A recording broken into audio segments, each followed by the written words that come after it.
Okay, so tonight we are talking about microorganisms, or let's take them, call them microbes as a nickname. And among others, we have four main families. So viruses like HIV that causes AIDS, or SARS-CoV-2 that cause COVID, or you have the herpes virus, or the ones that cause chickenpox. And another family are bacteria. They are a little bit larger. And some of the more common names that we also have in our bodies are E. coli, Pseudomonas, Staphylococci, Streptococci, and Vibrio cholera. And they cause some of the most known infections in the urine, or in wounds, or in the lungs, or if you have a food poisoning, or cholera, which you don't want to have. And going larger, we go into fungi or yeast, and I think that at least some females in the audience got familiar with Candida during their life with vaginal yeast infections. And the last family are parasites. They are bigger. And for example, Toxoplasma is something that is most relevant to pregnant women, and you can find it sometimes in your cat's litter box. And Plasmodium is a less nice parasite that can cause malaria. And why they're called microorganisms? This is due to their size on the micrometer range. So if you take 20,000 viruses, you can make up 1 grain of sand.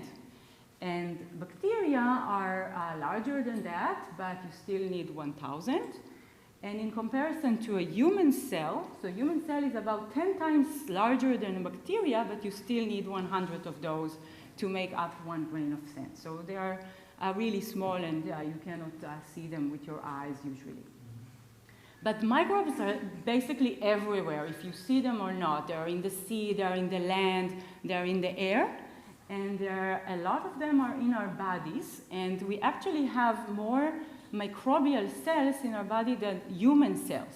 And they are a huge part of us. They are important for us. We cannot live without them. If we are germ-free, we will die very, very quickly unless we are in some kind of a bubble. And, but sometimes this balance happens. For example, if we take certain medications, especially antibiotics, or when we experience hormonal changes, or certain diseases, but even your diet and stress can cause misbalance. And then one particular microbe can just multiply, grow and grow, and just take over this entire population, and then you have infections. And one of the most common infections, like in the urine or yeast infection, you're not getting this from somebody else. It's actually our own microbes in our own body that get this balance and just grow and take over, and we have infections. So take care of your balancing systems. And tonight we are focusing mostly on bacteria from all of these families. And bacteria are single cells, but they like to work together and communicate with each other. And they actually form communities with infrastructure like cities. So they build roads and they build swimming pools, and these communities are called biofilms.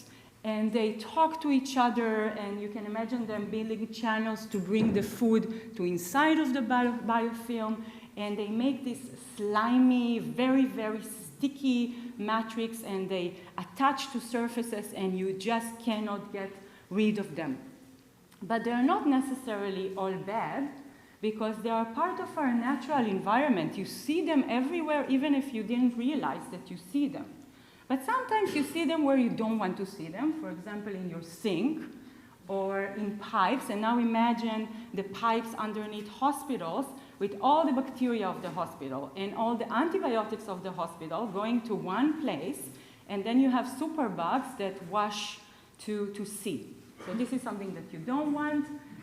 If you don't clean your aquarium, you will get biofilm there. You can get it in your soup if you leave it for too long, and these are not noodles, these are biofilms.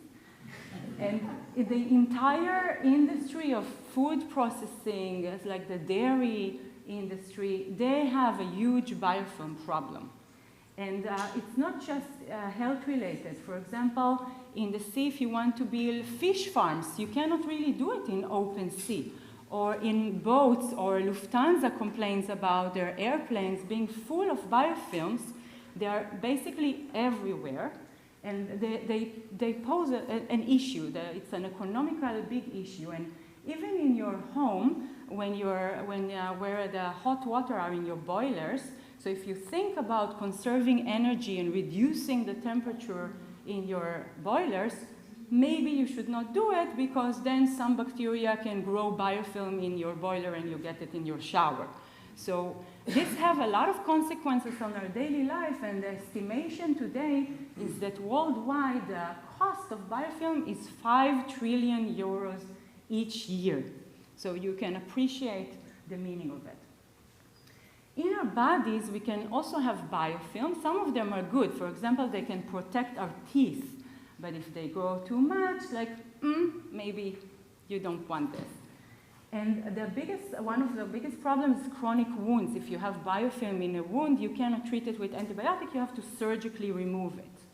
And in the medical field, you have a lot of chronic infections. For example, cystic fibrosis patients can have biofilms in their lungs, or in chronic wounds, or in other scenarios. And one of the biggest problems is that you have infections in medical devices, medical implants. For example, in prosthetic joints, like I have, or breast implants, maybe I will have, and artificial heart valves. And you definitely don't want biofilm in any of these implants. So, and in Germany alone, all the device-related infections are 100,000 people. Okay. Yeah, using it. It was a reaction to my inappropriate note. Never ever. Okay, so all of us, we study biofilm because we want to understand how biofilm is working, we want to exploit it, we want to control it. For example, we want to develop drugs that will prevent and eradicate biofilm so we can let antibiotics actually work. And currently there is no real solution for biofilm. And imagine that we can control all the microbial composition around. We can control what happens in our body, so maybe we change predisposition for Alzheimer's, for cancer, for all kind of disease just because we are controlling our microbes. And also for the environment and climate change, if we have biofilm of bacteria that is eating plastics, or now there is a huge trend of using microbes for cleaning up the environment. So, of course, like for us, it's an honor, it's a pleasure to work on biofilms, and I hope that you like them too now. Thank you.